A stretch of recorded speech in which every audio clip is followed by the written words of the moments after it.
Ezequiel, ele está vendo os ruídos, ele está ouvindo os ruídos, e ele não pode se perder diante dos ruídos.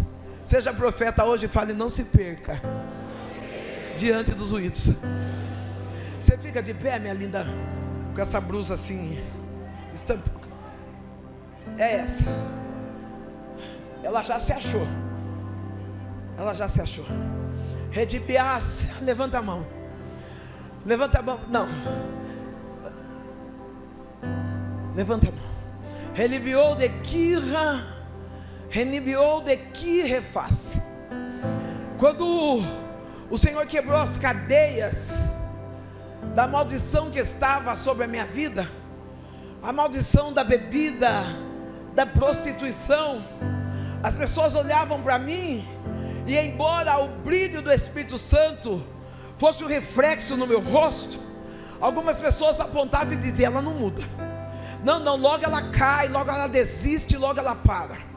E eu confesso que às vezes eu olhava e via a rejeição dentro do ambiente onde eu estava, e eu dizia: parece que quando eu estava lá fora eu era mais acolhida, eu era mais aceita.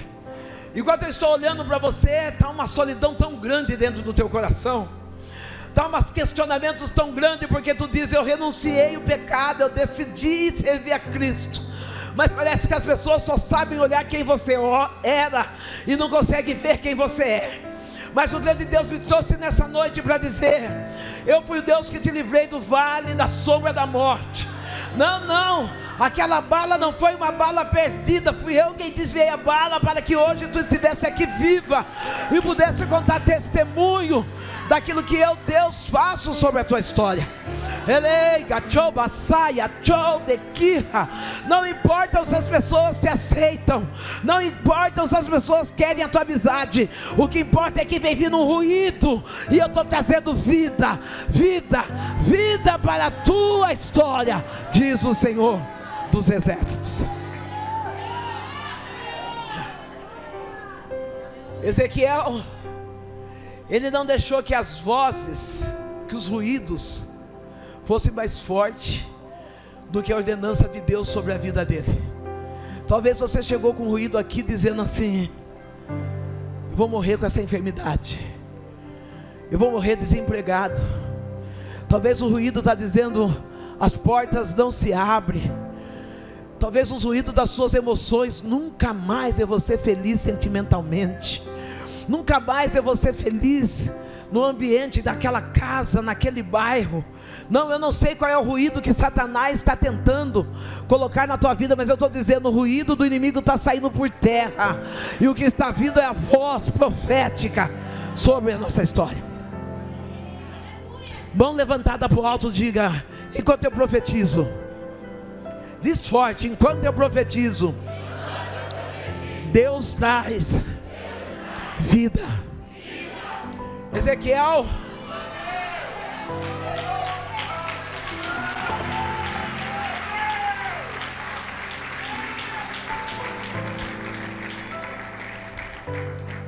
lhe diz: eu profetizei conforme aquilo que o Senhor me deu ordem.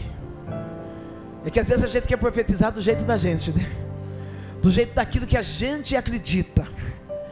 Eu tive uma experiência no início da minha conversão. A minha mãe, nós morávamos numa casa bem pequena, sabe? Uma casa que eram 3 cômodos, mas era aquela cozinha acropada junto com a sala, e eram 7 casas no mesmo quintal. Essas casas, esses nichos, né, no mesmo quintal, e existia um único banheiro centralizado no meio do quintal, onde todas as famílias usavam aquele banheiro. Eu e minha mãe, naquela casa, nós sentimos o sabor da miséria, o sabor da pobreza. Eu lembro que naquela casa nós ouvimos barulho de rato, e a minha mãe foi que rasgar o forro do rato, o forro do sofá. Saiu mais ou menos uns 18 ratos daquele sofá. Era uma casa escura. Uma casa que quando nós fizemos, após nós convertermos, nós fizemos um culto de ação de graças, pessoas caíam endemoniadas ali naquele quintal. Uma casa que o esgoto era aberto na cozinha da minha casa, coberta com papelão. E nós nos alimentávamos ali e via fezes de outras pessoas passando no meio da nossa cozinha. Nós entregamos a nossa vida para Jesus. E aquela casa, ela tipificava a nossa ruína. Aquela casa tipificava toda a derrota escrita de uma família destruída. E um dia nós no culto, a minha mãe chorando, e Deus usou um profeta e disse para minha mãe: o que você quer? A minha mãe, ela poderia querer muitas coisas, porque nós vínhamos vindo do vício, vínhamos vindo do submundo da bebida, estávamos conhecendo a Cristo, e tudo que importava para nós era a nossa libertação. Mas a minha mãe, com aqueles olhos cheios de lágrimas, ela disse: eu preciso, Senhor, de uma casa. A minha mãe olhou para mim, olhou para o meu filho, e ela falou: eu preciso de uma casa. Nós não tínhamos condições de pagar um aluguel alto. Nós estávamos refazendo a nossa vida, porque tem pessoas que têm um encontro com Cristo e eles vão passando por cima dos seus erros, como se não precisassem consertar aqueles erros. Eles apagam da memória quem eles devem, quem eles caíram, quem eles feriram, e falam: agora eu sou crente. Mas eu e minha mãe não. Nós voltamos do bar onde nós devíamos, pagamos a nossa conta, pedimos perdão para a família que nós destruímos, onde entramos com a prostituição. Nós fomos limpando aquele terremoto de vida que nós vivíamos. E Deus falou assim: escolhe a casa, filha. A minha mãe me pega e me leva aonde estava sendo na mente da prefeitura as casas populares. Era apenas uma placa, e aqui vai ser construída a casa popular. Eu e minha mãe fomos até ali, tinha uma faixa, uma risca até onde as pessoas podiam descer. A minha mãe olha para aquele terreno, aquele amontoado de terra, e ela diz: Deus, obrigado pela minha casa, porque a partir de hoje eu sei que eu vou morar na 8ª casa de porta azul da rua principal. O que tinha ali? Um amontoado de terra. O que tinha ali era um limite de uma faixa onde nós não podíamos nem descer. Começou o maquinário da prefeitura a entrar ali dentro. Nós estávamos ali naquela favela, naquele nicho, naquela sujeira, naquele lugar ruim. Aquele banheiro frequentava não só os moradores, mas também as pessoas que passavam bêbadas na rua. Uma casa atormentada. E de vez em quando minha mãe ia lá, e ela olhava os caminhões trabalhando, e ela dizia: obrigado, Deus, porque o Senhor já está me dando a 7ª casa, perdão, não, a 8ª casa de porta azul na rua principal das casas populares.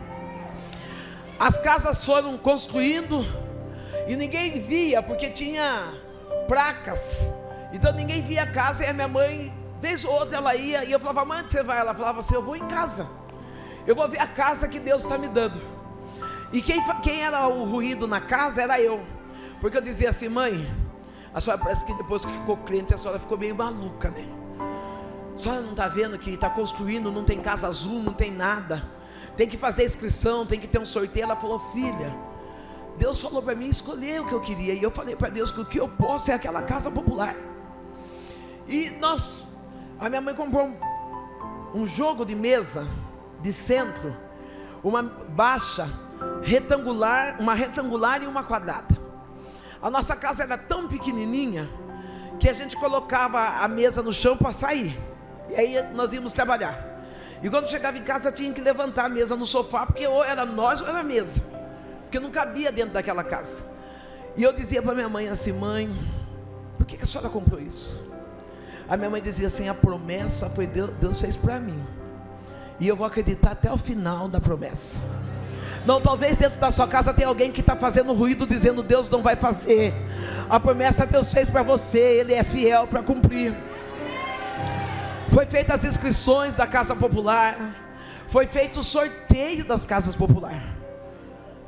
No sorteio das Casas Popular, a minha mãe não ganhou a casa. A primeira pessoa que se levantou contra a minha mãe fui eu. Eu comecei a tirar sarro da minha mãe, dizendo: quero ver o que a gente vai fazer com essa mesinha agora. A casa não saiu para nós, mãe. Ela disse assim: não saiu agora, mas nós vamos morar na 8ª casa da rua principal de Porta Azul. Eu falei: mãe, a casa já foi sorteada para todo mundo. Se a senhora começar a falar, vão falar que a senhora é louca. E ela disse assim: a única loucura que eu vou fazer é que eu vou ter que levar você que é murmuradora, mas o meu Deus vai cumprir a promessa. Irmãos, a minha mãe não viu casa, minha mãe não viu rua. O que ela via era placas. Numa data X, o governador marcou de ir fazer o evento e a entrega simbólica das chaves da Casa Popular. Essa entrega seria no sábado pela manhã. A sexta noite, a sexta tarde, eu estava fazendo faxina na casa da minha patroa. A minha mãe estava fazendo faxina na casa da patroa dela. De repente o telefone toca, ela diz assim: filha, não deixa o diabo te usar não. Por favor, sai agora daí e vamos em casa arrumar os documentos, porque a mãe ganhou a Casa Popular. Eu saí correndo. Eu lembro aqui com meu coração emocionado, porque eu saí correndo, fui com a minha mãe arrumar os papéis. E eu disse para minha mãe: nossa, se nós somos suplentes, nós vamos ganhar a última casa, o que sobrou. A gente não tinha nada. Tem vezes que a gente é tão mal agradecido, que até mesmo as bênçãos que Deus dá, a gente fala assim: mas é o que sobrou. E aí a Bíblia diz: mas os cãezinhos também comem das migalhas que caem da mesa dos seus senhores. No dia da entrega dessa casa, nós estamos ali, o governador fazendo simbolicamente a entrega, e ele entrega a chave na mão da minha mãe, número 135. Se eu não me engano, se não escapa da minha memória, são 289 casas que foi construída. Quando eu olhei o número 135, eu olhei para minha mãe, dei uma risada e falei para ela assim: a senhora falou que a gente ia morar na rua principal, na 8ª casa. Número 135 é lá no fundão, mãe. Ela falou: filha, você ainda um dia vai conhecer Deus de perto. Eu desejo que você um dia conheça Deus de perto. No dia que o dia que foi feito, que foi retirado as barreiras da entrada para entrar no condomínio das Casas Populares, quando nós entramos, a 8ª casa de Porta Azul era o número 135, a casa que a minha mãe tinha pedido a Deus. Eu estou falando para você que não importa como estão esses ossos, não importa como está esse ruído, Deus está dizendo apenas: profetize e acredite naquilo que o Senhor colocou na sua boca. Se Ele diz que vai fazer, Ele é fiel para fazer aquilo que Ele prometeu. Levanta a mão pro alto e diz: eu profetizo para essa geração, eu profetizo para minha casa, para minha história, eu profetizo. A Bíblia diz que Deus trabalhava enquanto Ezequiel profetizava. A Bíblia diz que Deus trabalhava enquanto Ezequiel parou de profetizar. Por quê? Parou de profetizar por quê? Parou de declarar que Deus vai fazer porque: pastora, mas acredita, pastora, que eu profetizava que eu ia ver meu filho no altar pregando, mas agora onde ele está é na cadeia, está preso. Mas parou de profetizar por quê? Pastora, tu acredita que o que eu profetizava era o meu marido servindo a Jesus, e agora ele já está ali na rua bêbado ou está com outra? Parou de profetizar por quê? Pastor, o que eu acredito era a cura do câncer, mas cada vez tem intensificado a quimioterapia. Parou de profetizar por quê? Enquanto você profetiza, Deus trabalha. Enquanto você profetiza, Deus faz as coisas acontecer. houve um reboliço. Deus começou a colocar os ossos, cada um no seu. É que tem hora que a gente quer que Deus faça do jeito da gente, né? Mas às vezes do jeito da gente é desorganizado. Do jeito da gente às vezes é um caso de vergonha. Não faz do meu jeito, Senhor. O Senhor fala assim: não, eu não vou deixar você passar vergonha. Eu vou entregar para você uma dupla honra. Eu estava ontem na cidade de Americana, e eu estava pregando especificamente para mulheres. E quando eu estava pregando para aquele emaranhado de mulher, assim como hoje, embora esteja vários homens aqui, a maioria é mulher, né? E eu estava profetizando para aquelas mulheres, e eu disse assim: no meio de algumas dores que eu vivi, eu tenho consciência, e eu quero que você também tenha, que Deus, Ele ouve todas as nossas orações. Você pode dizer para a tua irmã: Deus ouve todas as suas orações. Pastor Rogério, eu queria minha água. Mas Deus, Ele não responde todas as nossas orações. Pastora, Deus, Ele ouve todas, mas Ele não responde todas. Porque no momento de tantas dores que eu tinha, eu ali naquele culto, eu olhando para aquelas mulheres, olhando para vocês hoje, quantas das vezes eu de joelho, chorando, eu dizia: Deus, me mata. Deus, tudo que eu quero é morrer. E muitas vezes Deus levantava um profeta, vinha, sapateava e dizia: ok, filha minha, eu te amo, eu vou te honrar, tu vai pregar em lugares que você ainda nem imagina. E eu dizia: Deus, eu não quero, porque está doendo demais, eu quero morrer.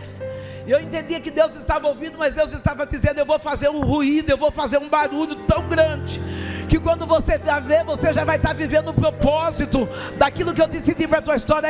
Ei, o ruído que você está ouvindo, o barulho que está acontecendo, não é para a tua derrota, mas é Deus declarando: ainda tem vida, ainda tem vitória.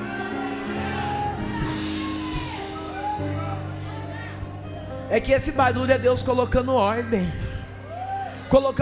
onde você não consegue colocar, colocando organização aonde você não, porque tem lugares que nós queremos colocar organização e a gente estraga. Se a gente vai falar, a gente acaba com tudo.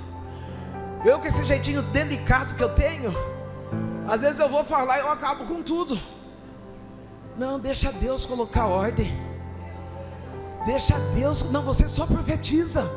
A ordem quem põe é Deus. Eu profetizo uma casa de bênção, eu profetizo uma casa de unidade, eu profetizo cura, eu profetizo prosperidade, paz, saúde. Mas como que vai ser? Não deixa que Deus coloque as coisas em ordem para você. Ezequiel, ele está vendo os ossos ajuntados, ele está vendo os ossos, cada um no seu lugar. Ele olhou e eis que vieram os nervos sobre ele, e cresceu carne. Eu imagino Ezequiel, que a Bíblia diz ossos sequíssimos, e quando uma coisa, ou quando algo está muito seco, a gente vê pozinho, não é? Poeira. De repente Ezequiel já não está vendo mais poeira. Ele viu ossos juntos, ajuntados, viu nervos e viu carne. Se Ezequiel não tivesse uma intimidade com Deus, Ezequiel ia dizer: tá bom. Mas sabe o que estava faltando? Estava faltando vida. Ai, que palavra é essa que Deus escolheu nessa noite, né? Ezequiel olhou, estava tudo bem. Tinha osso com osso, tinha nervo, tinha carne, estava até de pé, mas estava faltando vida. Quem é crente já entendeu. Você não vai ficar de pé morto, você vai ficar de pé vivo. Não, não. Essa história não vai matar você. Você vai dizer: ainda tem vida aí, Mesmo que pareça que ainda é o fim, mesmo que o cenário, imagina, dá pro Léo aí, eu não lembro nem a letra. Tem um microfone ali pro meu. Fica sempre atento ali, que de vez em quando sai umas composição. E ele disse: profetiza o Espírito, profetiza o Filho do Homem, e diz: Espírito, assim diz o Senhor, vem dos 4 cantos, Espírito, e assopra sobre esses mortos. Oh, só quem está vivo dá glória, só quem está vivo dá aleluia. E assopra a esses mortos para que tenham vida.